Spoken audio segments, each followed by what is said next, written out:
Vamos a comenzar la última sesión de ayudantía, forma rápida, para dar tiempo a resolver las dudas que tengan pendientes antes de la solemne.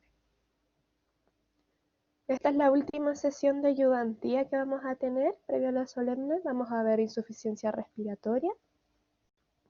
Quería saber previamente a eso si es que existe algún tipo de dudas de los otros casos clínicos o de esta ayudantía como tal.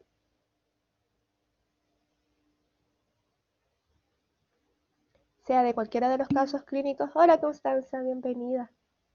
Cualquiera de los casos clínicos de pediatría que hayamos visto o algo que hayamos comentado en las sesiones anteriores o de las bases fisiopatológicas que habíamos enviado previamente para integrar todo el semestre de una forma un poquitito caótica.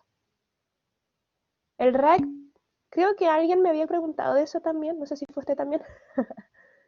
Era en relación, si es que no mal recuerdo, porque no sé si se los comenté yo durante la ayudantía, son ciertos alimentos que tienen poder antioxidante. Y la unidad de medida que utilizan esos alimentos es el RAC. No sé si les estaba comentando en base a que buscásemos quizás algún alimento que fuera bajo en potasio, en este caso clínico en específico, para disminuir el estrés fisiológico. Entonces era evaluar todos los alimentos que tenían mayor poder antioxidante, pero que fueran disminuidos en potasio para no alterar más la patología.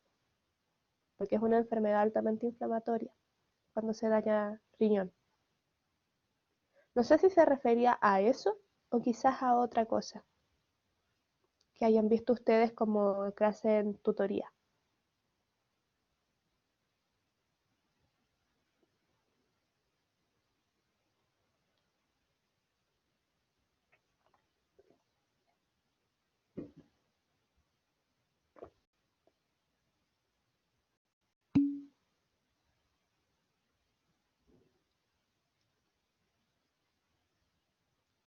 Ah, perfecto. Deme un segundito.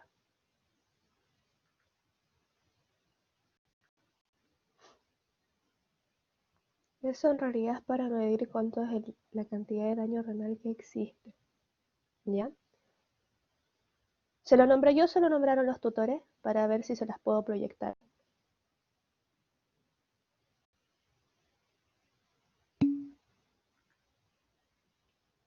Ya, deme un segundito. Paso esto rapidito y después me quedo viendo lo del rack, ¿ya? Para descargarles esa diapositiva. Perdón, antes de pasar. ¿Alguna duda en base a las bases fisiopatológicas? Porque también me llegaron dudas respecto a eso. No sé si usted tiene alguna. ¿O se entendía esta idea?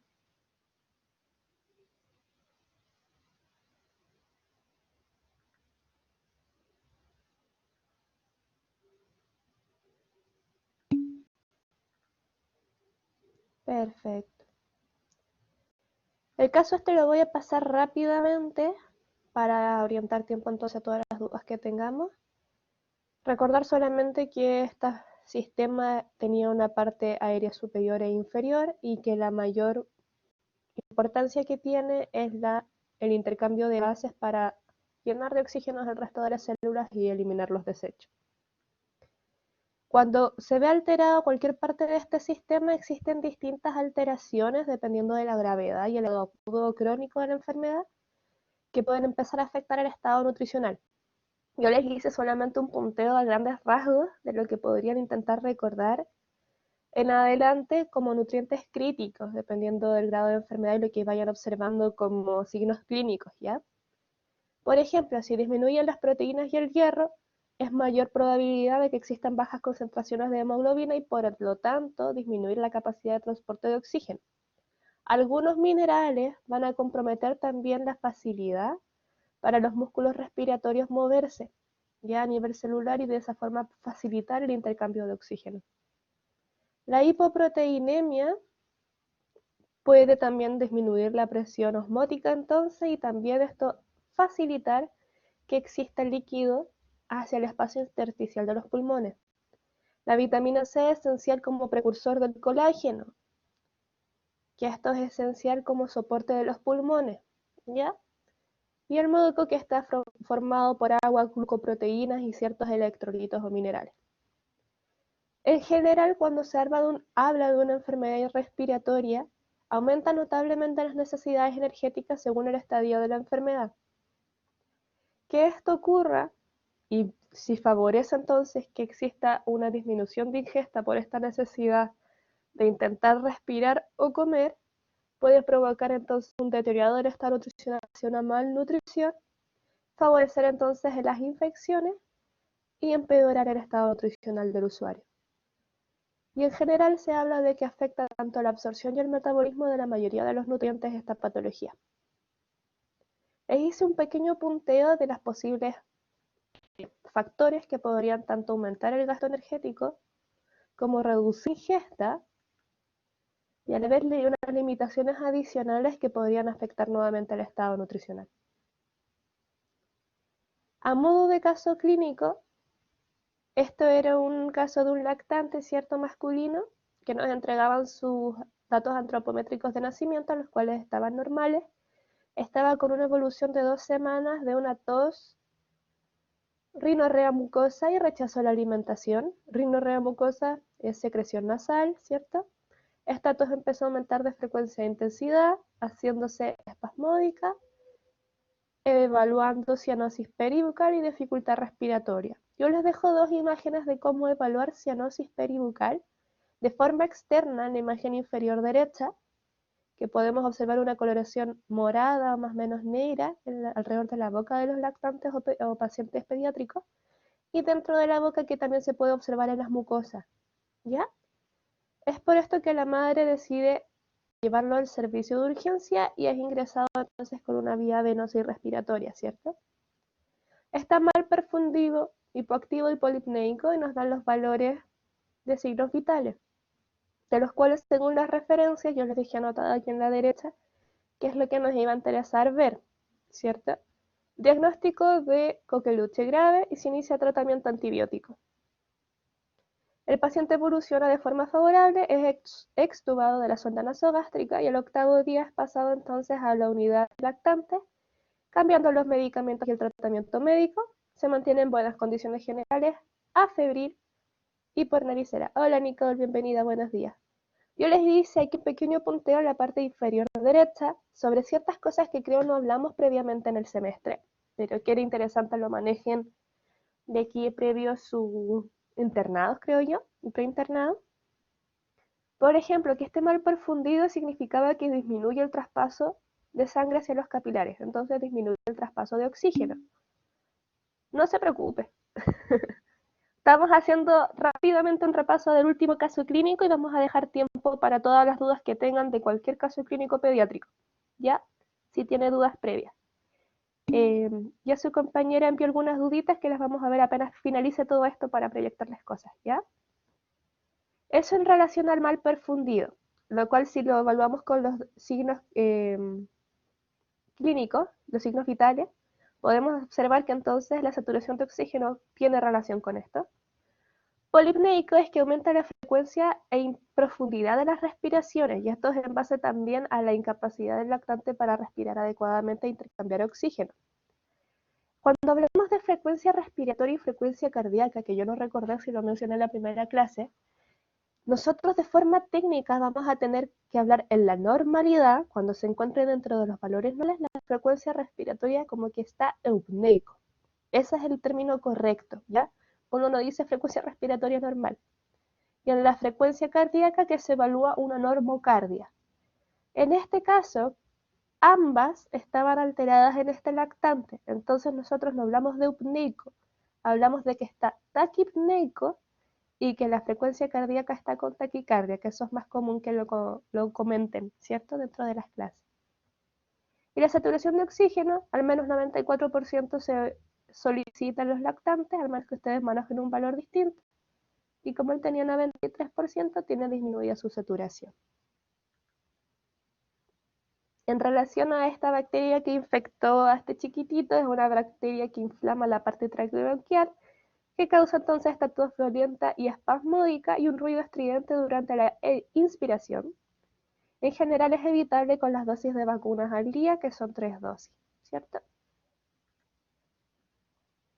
Dentro de la alimentación nos hablaba que era una lactancia materna exclusiva, que luego cuando pasa a UCI con los cuidados intensivos le utilizaron sonda nasogástrica y finalmente le quitan la sonda cuando pasó a unidad de lactantes y quieren reiniciar la alimentación oral.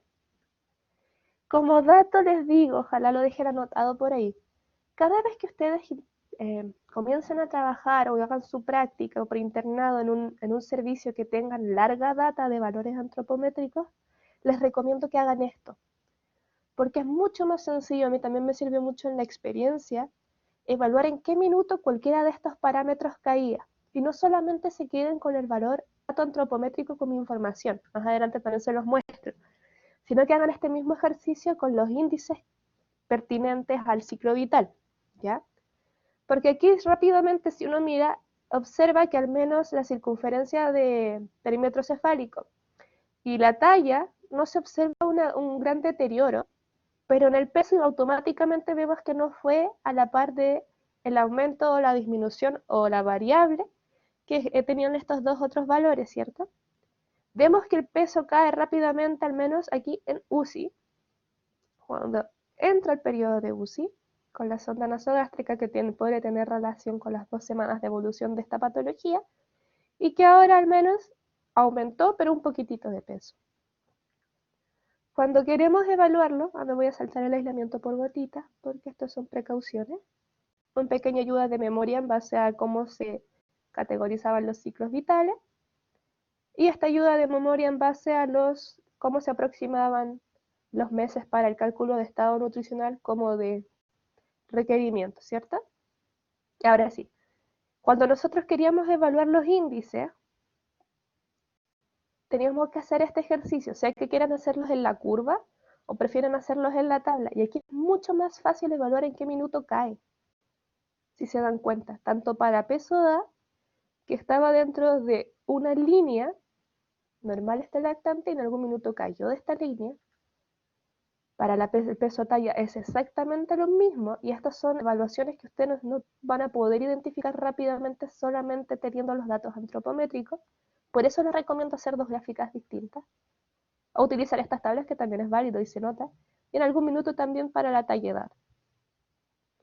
De esta forma sabemos que solamente durante el periodo agudo de esta crisis, él cambió su canal de crecimiento y finalmente vuelve a estar dentro de la normalidad, pero con un cambio en su curva importante. De esa forma, inmediatamente ustedes van a poder identificar cuando un usuario pediátrico tiene una señal de alarma. Y él es un paciente crítico en base a eso, porque cambió su canal de crecimiento, en base a los índices que estuvimos evaluando. Independiente que el día de hoy él esté en normalidad. ¿Se entiende?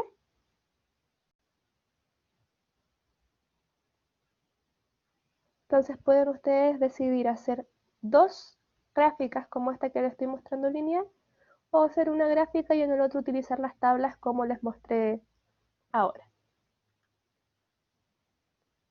Otro dato extra, no es necesario, pero yo siempre lo agregaba como información adicional a mis casos, era cuánto era lo que manejaban las normas de MinSal en base a la edad y cuánto se solicitaba que creciese. Entonces aquí también podíamos volver a corroborar en qué minuto agudo este usuario o esta patología cambió su canal de crecimiento, y claramente aquí podríamos llegar a deducir, de ser posible, que al menos en el periodo agudo de la enfermedad fue cuando no logró alcanzar entre las 6 semanas y 4 meses que se solicita que él esté aumentando entre 150 a 200 gramos semanales, no logra el objetivo semanal, ¿cierto? Disminuye 0.11 gramos en estas 2 semanas, pero luego en este periodo de unidad de lactancia vemos que nuevamente volvió a retomar el canal de crecimiento que se solicita por norma, ¿ya?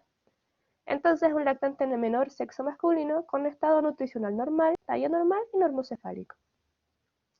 Dentro del ODI entendíamos coqueluche grave o una insuficiencia respiratoria aguda asociada a coqueluche grave. Como energía, volumen y macronutrientes, yo solamente les entrego las distintas opciones de referencia, en la cual solamente les recuerdo que en usuarios hospitalizados se suele preferir Scofield, que tenían dos opciones, esta de aquí arribita esta de aquí abajo. Yo en este ejemplo utilicé la de abajo, no porque sea mejor ni peor, sino porque es la que utilicé como ejemplo, ¿ya? Y recordando, esto es lo importante, que cuando ustedes tengan que aproximar las edades para el cálculo de requerimientos como para la evaluación de estado nutricional, tienen que usar esta aproximación. No se les vaya a olvidar, por favor, son pequeños detalles que hacen la diferencia. Como tenía 2 meses 24 días, se aproximaba a 3 meses, ¿cierto? En base a eso yo utilicé un peso ideal para este usuario porque ya sé que es un paciente de riesgo, independiente que él esté en la normalidad.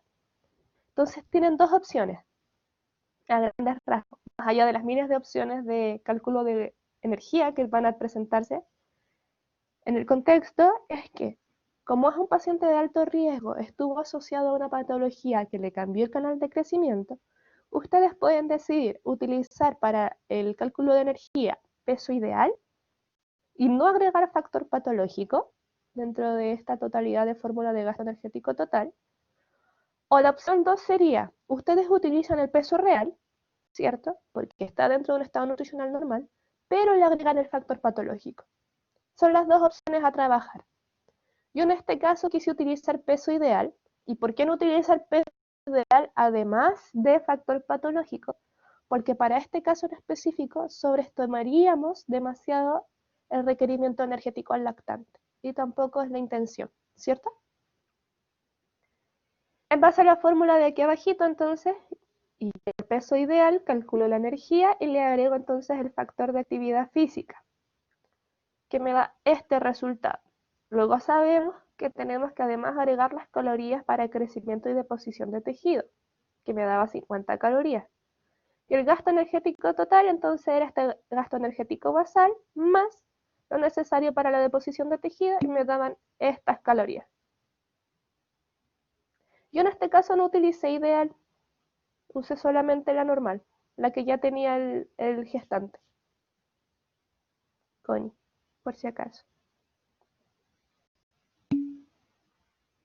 Solamente un ejemplo, no es que esta sea la regla definitiva para este tipo de casos, es una de las tantas opciones que ustedes podrían haber tenido.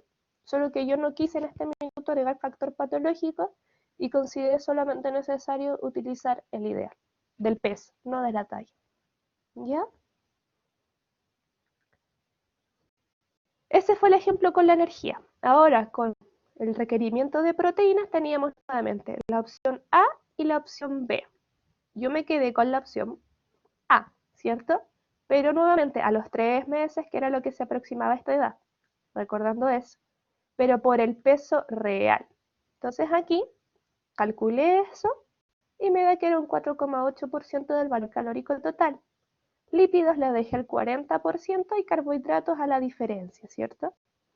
El volumen hídrico, aquí recuerden que usé 140, lo importante es que me dio 800 ml, pero ¿por qué 140? Ahí dejé anotados algunos nutrientes críticos que considere necesarios, ustedes pueden agregarlo como no, es a criterio de cada uno.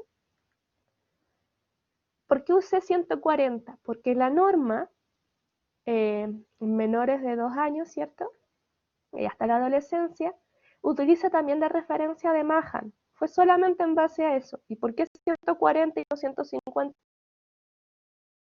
Porque al chiquito le acaban de quitar la sonda nasogástrica. Y para mi criterio, prefiero ir dándole de a poquitito, evaluar cómo va cambiando el peso en base a eso, y ahí ir realizando los cálculos necesarios para ver si quieren subir a 145, a 150 por el peso. ¿De acuerdo?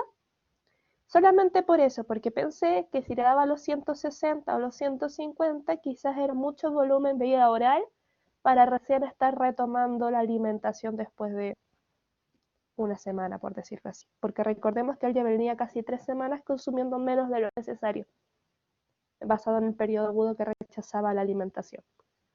Ustedes podrían haber elegido esa referencia Mahan, que es la misma que está en el mensal, segunda, que es la de Holiday, o la tercera. No hay ninguna mejor que otra, es netamente criterio.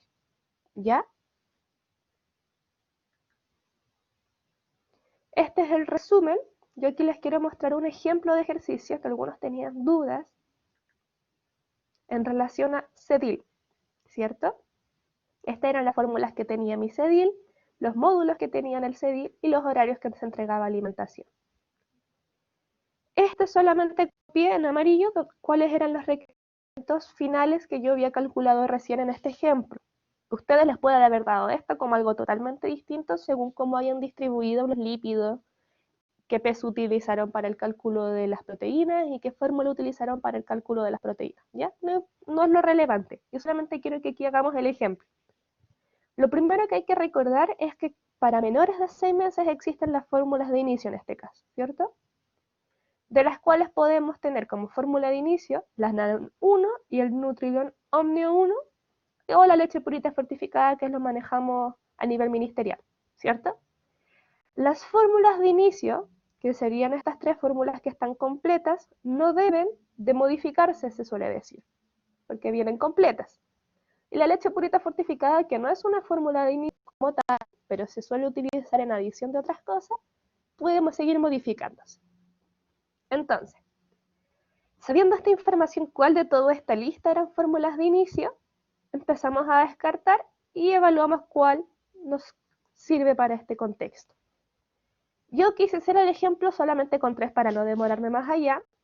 Recordemos que cuando hablamos al 13%, ese 13% está en 100 cc, a eso se evalúa el porcentaje, que siempre va en 100, al 18% siempre está en 100 cc, y esta leche purita fortificada que hice el mismo ejercicio en 100 cc, sumando lo que me aportaba la leche purita fortificada, el azúcar y el aceite.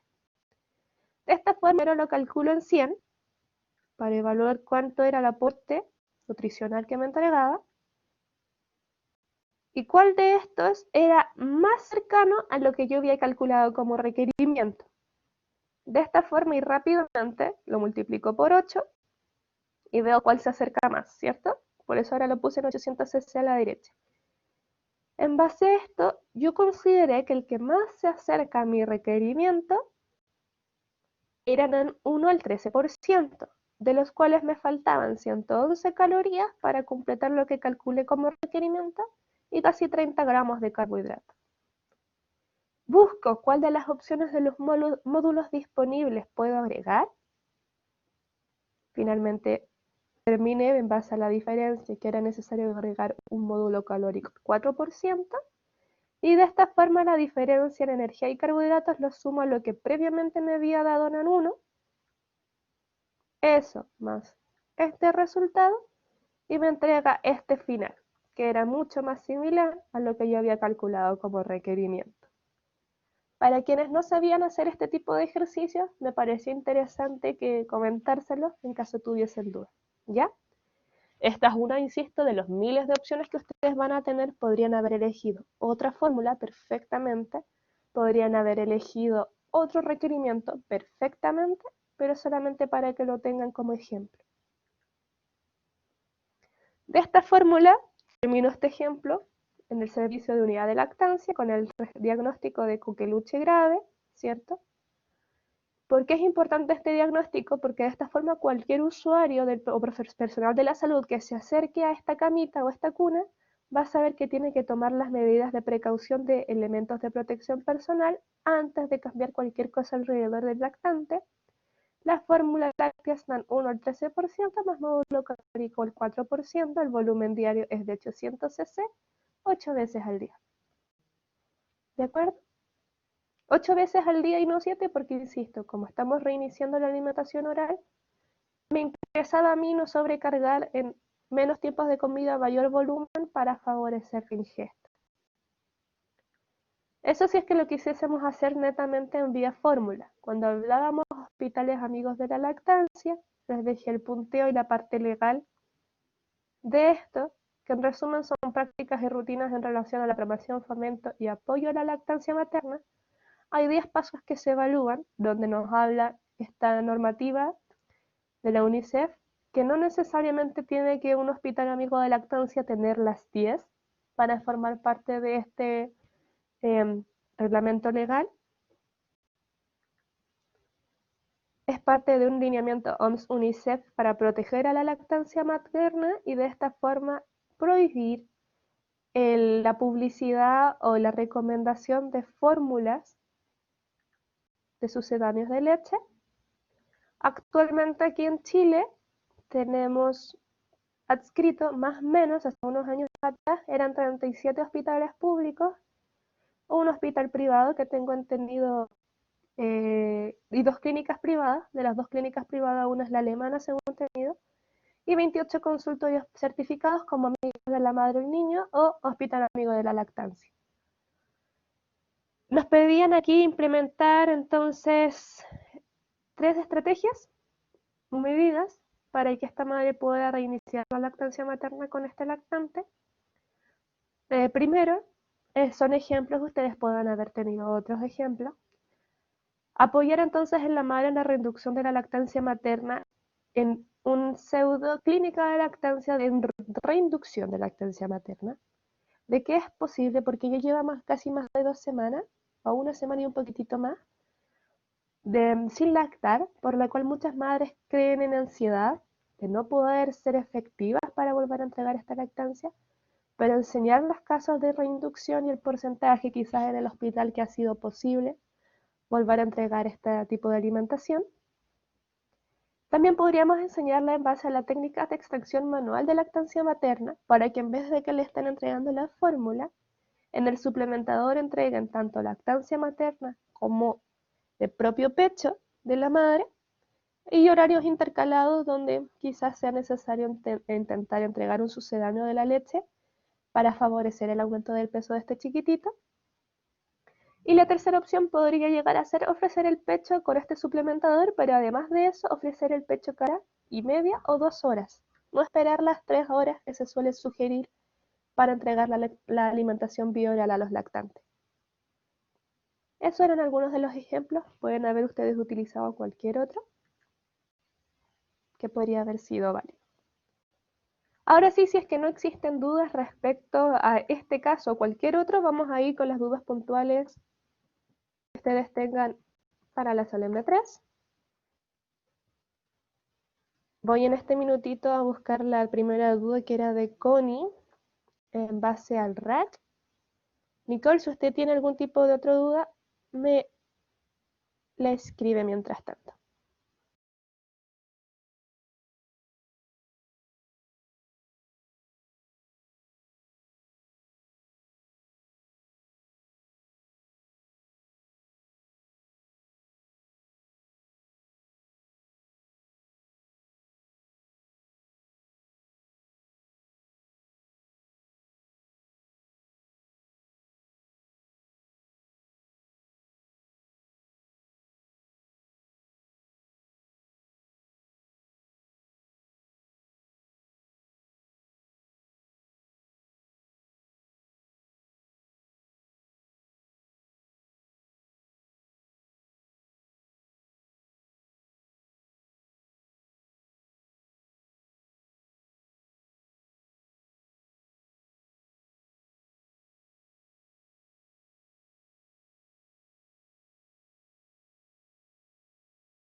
Se me había pegado el computador, chicas. Dame un segundito. A ver. Connie, estoy buscando lo de Rack. Sabes que voy a proyectar la clase de renal previa para ver si me puedes orientar en qué minuto hablé de eso, porque no puedo encontrarlo. A ver, quizás si me logras comentar. Si no, lo dejo pendiente y lo busco por cielo, mar y tierra. Escucho la clase para ver a qué me refería. En base renal, no sé si quieres. Voy a verlo enseguida. Vamos a proyectar. Esto era renal. Y vale, me comentaba, espérenme, para no perderme en el chat. No, aún no envió renal porque tenía pendiente hablar con las docentes sobre el peso seco, como les había comentado. Pero en fin, la voy a enviar. De hecho, estoy armando un archivo zip. Lo voy a enviar a través de WeTransfer. Es otro sitio más fácil de descargar la información. Voy a mandar el compilado de todas las clases separadas por solemne, en teoría, y un resumen de todo lo que fue pediatría. Grandes rasgos, no lo tomen como que eso va a ser la bandera de Troya para enfrentar estas solemnes, solamente para que logren identificar rápidamente nutrientes críticos, de qué trataba la patología, qué cosas considerar en la dietoterapia, etc. Voy a ir pasando de la clase de renal, a ver si, por favor, usted nos ayuda en lo que se refería.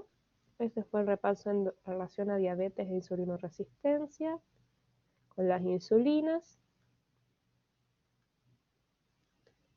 Y empezamos aquí renal. Hoy día, de hecho, les voy a terminar de mandar todo. Las bases fisiopatológicas integradas del semestre. ¿Para qué servía el riñón? La insuficiencia misma. Un poco de recordatorio de cómo era el intercambio renal normal y fisiopatológico. En qué lugar del riñón, o del nefrona mejor dicho, actuaban las hormonas para el intercambio sodio-potasio, para concentrar o diluir la orina. Porque era importante saber si un usuario utilizaba AINES o ARA o IECAS como fármaco para el descenso de la presión arterial, la fisiopatología una vez había lesión, lesiones renales, aquí yo les hablaba del BUN y la creatinina, que no sé si tenía que relación con eso, que BUN y creatinina nos podían señalar en cuál parte de la nefrona o riñón existía el daño, porque una vez se sabe en qué lugar está el daño renal, en 2 semanas es más fácil orientar los objetivos para que la tasa de filtración como tal vuelva a la normalidad. Las etapas del estadio de lesión renal en base a cómo se alteraba la lesión, la tasa de filtración glomerular, consecuencias, cómo se manejaba a nivel clínico, primario y secundario, consideraciones de la dietoterapia, distintas referencias pediátricas al lado izquierdo, de cómo se manejaban las lesiones renales, ¿cierto? Ah, aquí está, esto se refería a usted. Eso, perfecto. Perfecto. Estas son formas de medir según la CADOCI, ¿cierto? La Fundación Nacional de Renal, el nivel de daño renal que existe y cómo evaluar cuándo existía, son 3 tipos de exámenes distintos. Se puede utilizar tiara reactiva, voy a cambiar el color, pero esto no creo que se los pregunten porque esto ya es como detalles extra que yo les agregué en base a cuando vayan a clínica, ¿ya? Existen distintas formas de evaluar albúmina total y proteína total, ¿ya? Esta es para proteína total las tiras reactivas o la razón de proteína creatina, que se hace RPC. Y para albúmina existe tira reactiva específica para albúmina o una razón que se utiliza de albúmina creatina, ¿de acuerdo? Y aquí solamente les está nombrando según estas variables cuándo se iba a evaluar de que existía un valor normal o si existía alguna alteración en la microalbuminuria o proteinuria. Es eso. Les entregaba los distintos valores hacia la derecha, de cómo evaluar cuando estaban normales o cuál de las dos lesiones existía.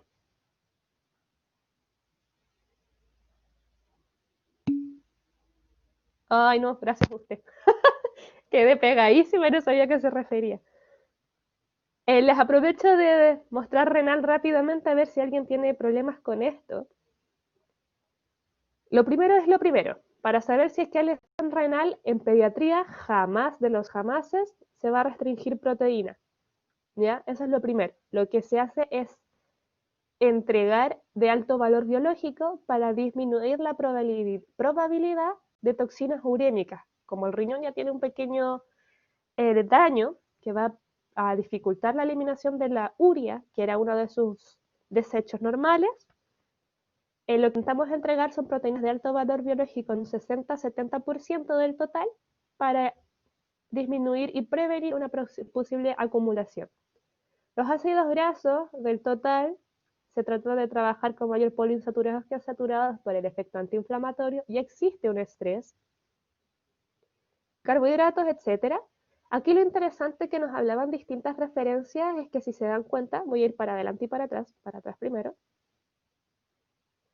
Algunos nos hablan de potasio y sodio en relación a si la persona está con fase oligúrica o diurética, para saber si debemos restringirlo. Si está en oliguria o anuria también, se restringe o se limita más que nada tanto sodio y potasio como el volumen hídrico. En cambio, fósforo solamente nos habla de limitar si es preciso. Mientras tanto, en la otra referencia nos dice que solamente en caso de hiperfosfemia lo vamos a limitar. Ahora yo tengo entendido que las tutoras les dijeron que lo tomaran como un nutriente crítico siempre, ¿ya? Estas referencias que yo les entrego es de la parte clínica. ¿Podemos limitarlo de todas formas siempre? Sí, porque de esa forma tenemos un nivel de prevención más general, ¿ya? Y evitamos cualquier tipo de evolución. A modo general también es el sodio que se intenta entregar entre 1 a 3 gramos. Nunca entreguen uno en los lactantes porque ellos son muy sensibles a las restricciones de sodio, ¿ya? Y podemos causar algún desbalance hidroelectrolítico mucho mayor. No es recomendado, pero sí hasta 3 gramos o 130 miliequivalentes de sodio. Otra cosa interesante que les agregué aquí son distintas fórmulas completas para usuarios renales, y yo les nombré aquí si es que eran menores de 1 año o menores de 1 año, y si estaban prediálisis o en diálisis, recordando que diálisis es la última parte de la etapa renal. ¿Ya? Los nutrientes están mucho más digeridos, son de mayor absorción en este caso. Segundo punto interesante, recuerden que si un lactante está con fórmula o está con lactancia materna, jamás de los jamases agreguen digestibilidad al cálculo del requerimiento, porque las fórmulas son total 100% digeribles para los lactantes, están hechas de esa forma. Entonces no necesitamos la corrección. Aquí algunos me preguntaron en la clase previamente, cuando pasamos esta de lesión renal aguda, por qué yo no utilizaba la fórmula de superficie corporal total para calcular el volumen hídrico total de este caso. Porque la superficie corporal total es una fórmula que se utiliza en pacientes de diálisis. A ustedes sus tutoras se los enseñaron para esta lesión renal, pero me interesa, ustedes háganlo en la solemne, no importa, pero me interesa que sepan el día de mañana, esta es una forma que se intenta utilizar netamente para usuarios de diálisis porque incorpora el ultrafiltrado, incorpora vómitos, diarrea, etcétera, elementos que en general es más fácil de ver desde el punto de vista clínico cuando un paciente está hospitalizado. Mientras que aquí atrás yo les entregué referencias, varias, en las cuales ustedes, si se fijan, voy a cambiar el color, les pide volumen hídrico, le agreguen 500 ml, cuando no estamos en este caso quizás hospitalizados.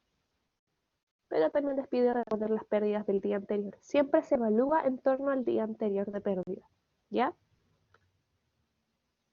¿Qué es otra cosa interesante? Que al menos en referencia de Krauss, nos pide que utilicemos el peso corporal ideal, ¿ya? Y le entreguemos esos valores de proteína, también haciendo énfasis en el valor biológico. mientras que otros nos dice que depende de la edad, aquí, de la edad según la dosis segura de ingesta, los rangos de ingesta. ¿Qué más les puedo comentar en torno a...? Bueno, eso respecto a esta fórmula. Las docentes que les van a considerar igual válidas para la prueba, ustedes lo utilizan, ¿ya? Estas son las que me enviaron como consenso docente, que estaban bastante buenas, que nos separaba, por ejemplo, este de aquí abajo, las dosis de proteína según estadios de daño renal. Y como este era un caso que no teníamos un daño renal como tal porque no nos mencionaban el volumen de filtración glomerular, nosotros no podemos saber sin esa información en qué estadio de daño renal está. Entonces podríamos utilizar estas dosis, estos rangos, para calcular entonces los gramos de ingesta.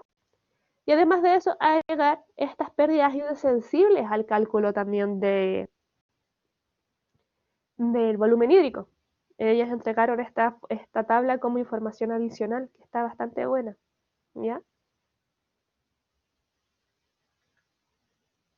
Nos entregaron también en base al fósforo, en este caso, que nos habla en caso de que estemos con altos niveles de parotormona, pero el fósforo normal, o altos niveles de PTH, pero el fósforo alto también, con una hiperfosfemia, y en base a eso ustedes podrían considerar cuál era mejor utilizar. ¿Ya? Y aquí a la derecha tenemos el también en base a estadios de daño renal, con los niveles normales, niveles de límite superior, NDs que no ha sido determinado, y finalmente según el estadio de daño renal entre la etapa 2 a la 5. Como insisto, solamente podemos evaluarlo según la tasa de filtración glomerular. Aquí en relación al sodio, al calcio fósforo, que esto se evalúa para saber si es que existe una probabilidad de hiperparatiroidismo secundario, que es una complicación en general en las lesiones renales crónicas de larga data, para saber cuánto tenían que ustedes corregir tanto o limitar el fósforo como el calcio. Y aquí nos hace un resumen en base al sodio, al cloro y al potasio, pero en niños sanos, ¿ya? Para eso sirve esa tablita. Estas son las tablas y información extra que me entregaron sus docentes. En proteínas, en vitaminas y en minerales es exactamente lo mismo que manejaba. Esto era en base al caso de renal. Aquí teníamos, les agregué, según lo que me habían solicitado, alimentos en base a las mayores dosis de potasio versus los que tienen menores dosis de potasio. Estas tablas, les insisto, toda esta información yo la creé en base a un usuario renal crónico que tuve. Entonces es la exageración de la prevención, tomando en cuenta de cuáles alimentos por potasio y por fósforo no debían de causarle daño, ¿ya? ¿Quiénes servían para el control del potasio, para el control del fósforo? Y en relación a fósforo también, pero en relación a los lácteos. Los que estaban totalmente contraindicados por potasio y por fósforo, por dosis o concentraciones altas por porción de consumo. Aquí les entregué ciertas técnicas del punto de vista de recomendaciones o indicaciones alimentarias. Si quieren las repasamos. Por ejemplo, no utilizar grasas saturadas porque recordemos que tenemos que favorecer poliinsaturado a saturado 1,5 es a 1. Entonces evitar la crema, la manteca, la margarina o los aceites, freír y saltear y utilizar la mayor concentración de cocción al horno, plancha, parrilla o hervido. El remojo, las técnicas de desmineralización pueden utilizarse tanto por remojo de 24 horas como por doble cocción de los alimentos. Cada vez que se cocinan los alimentos se va perdiendo fósforo y potasio, ¿ya? El remojo de 24 horas es válido tanto para las legumbres como para las frutas como para las verduras, ¿ya? ¿Y en qué consiste esto? 24 horas antes de consumir el alimento la ponemos en agua de remojo. En esas 24 horas cambiamos 2 veces esa agua. desmineralizando este alimento. El día antes, aquí hacíamos el ejemplo con judías verdes, bueno, cambiamos el agua por la noche y por la mañana previo a cocinarlo, en esas 24 horas. La doble cocción, fuego hasta ebullición, se tira el agua, lo volvemos a cocinar hasta que nuevamente esté caliente y luego se sazona a gusto. Carnes y pescados son los que pierden hasta 50% de fósforo y potasio al ser cocinados. Monoinsaturados y poliinsaturados dentro de la dieta de forma cruda para proteger las arterias. Evitar lo que es alto en potasio, que ya les entregué el resumen. Evitar embutidos, fiambres y comidas rápidas por el nivel alto de sodio. Recordar que este de frentón se limitaba entre 1 a 3 gramos. Elegir cortes de carne magro, no altos en grasa, porque recordemos la grasa saturada se intenta disminuir al igual que el colesterol. El huevo, que ojalá que no sea más de 2 o 3 veces a la semana. Insisto que esta recomendación es la exageración máxima porque estaba pensado en un usuario crónico, pero es bueno tenerlo como prevención. Yo siempre dije, mejor prevenir antes que esperar a que las cosas terminen muy mal para comenzar a entregar todas las orientaciones que podríamos haber entregado. No utilizar sustitutos de sal. ¿Y esto en qué está pensado? En la sal yodada, o en estas sales verdes que se venden en el mercado para pacientes hipertensos.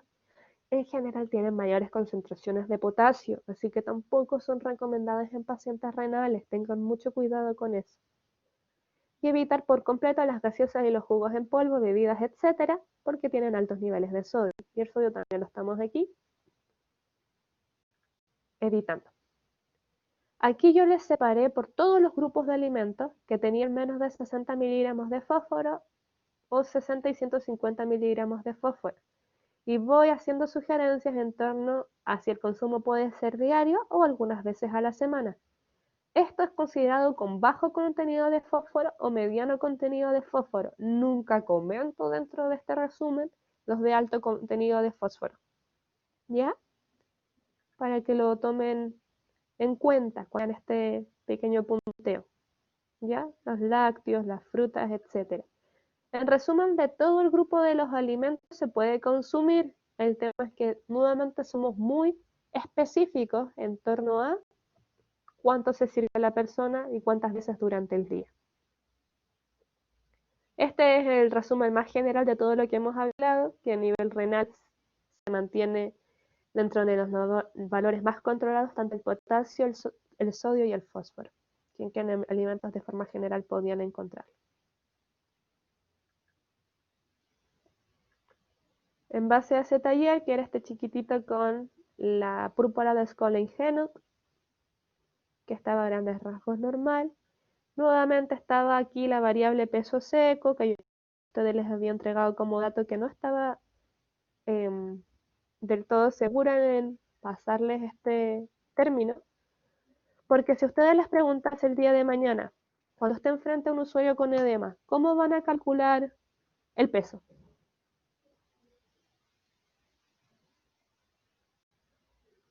Y muchos no pudieron responderme la pregunta. Algunos me dijeron, voy a pesar el edema. Ya, pero si el edema está, por ejemplo, en este caso, que estaba en la parte pretibial y en la carita, ¿cómo ustedes van a poder corroborar o hacer ojo crítico a cuánto posiblemente pese ese edema?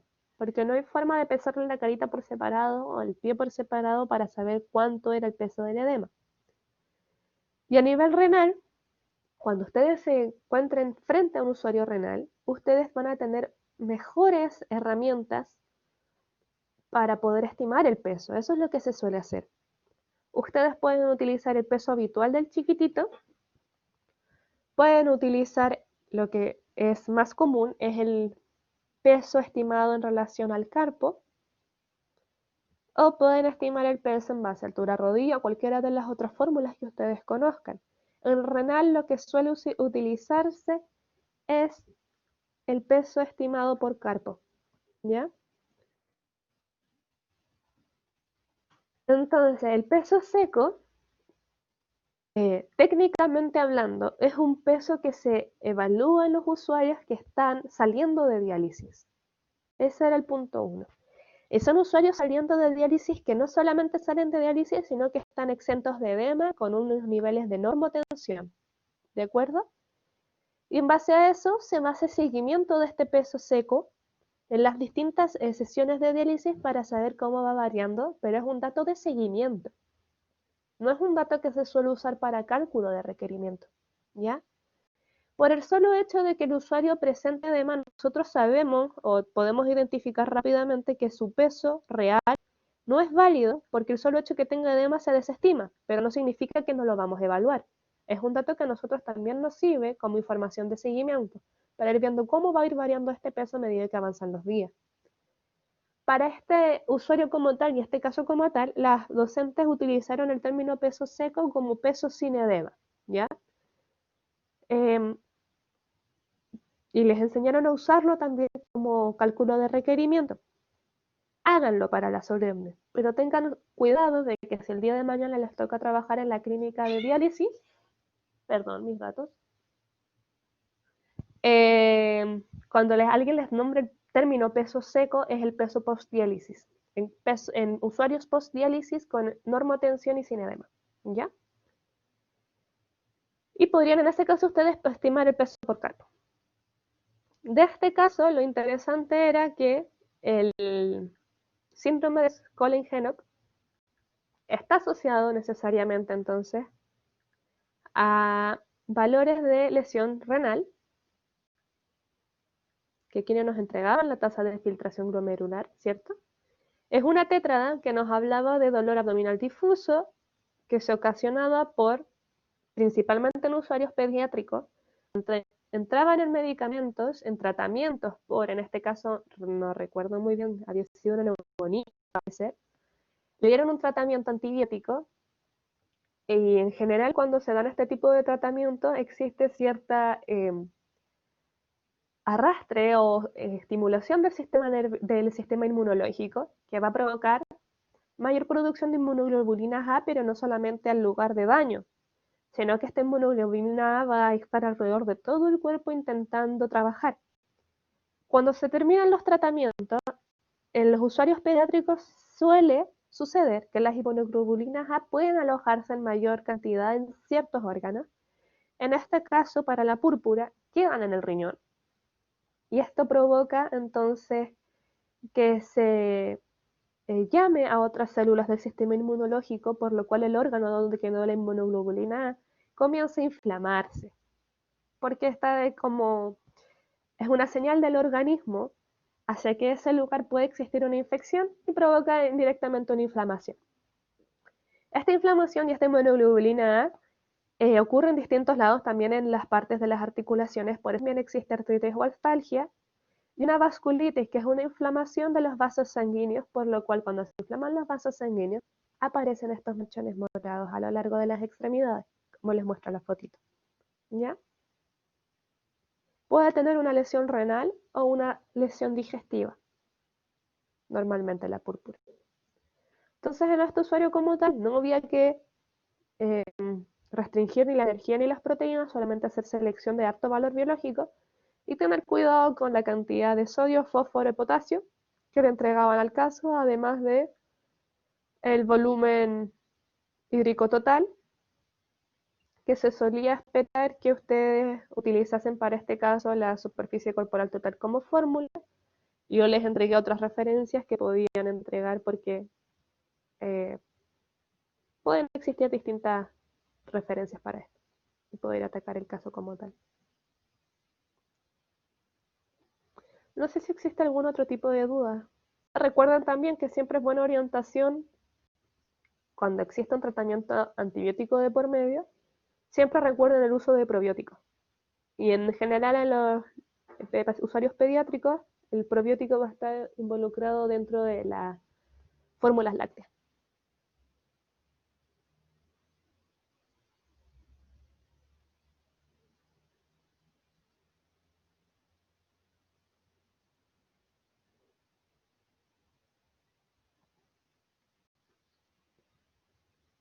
¿Alguna otra duda?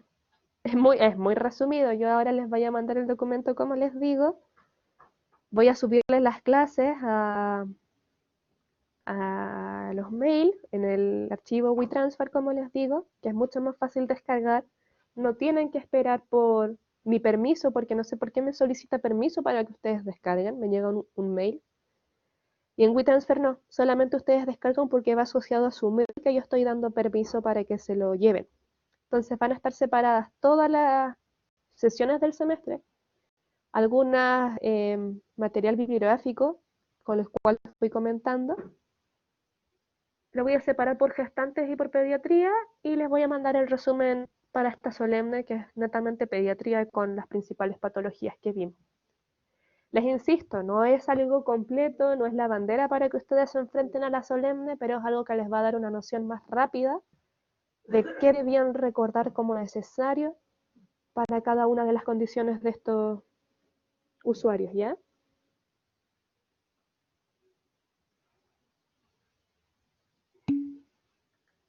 ¿Alguna otra consulta en base a algún otro caso clínico que quieran ver, que les cueste, que necesiten previo a la solemne?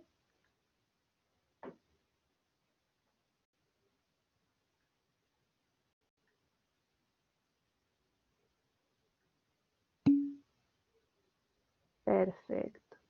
Si tienen algún tipo de dudas, hasta el sábado me pueden mandar un correo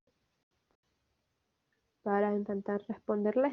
Entiendo ahora, quizás hasta el domingo, porque entiendo que la solemne va a durar 24 horas, entre lunes y martes.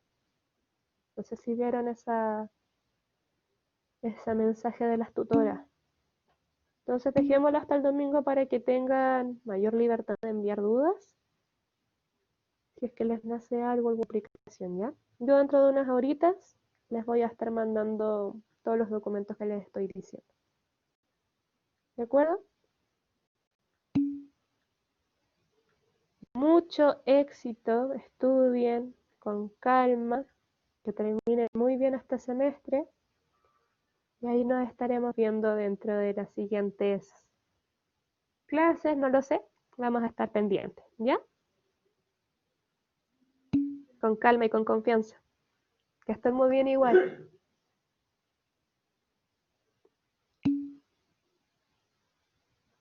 Nos vemos.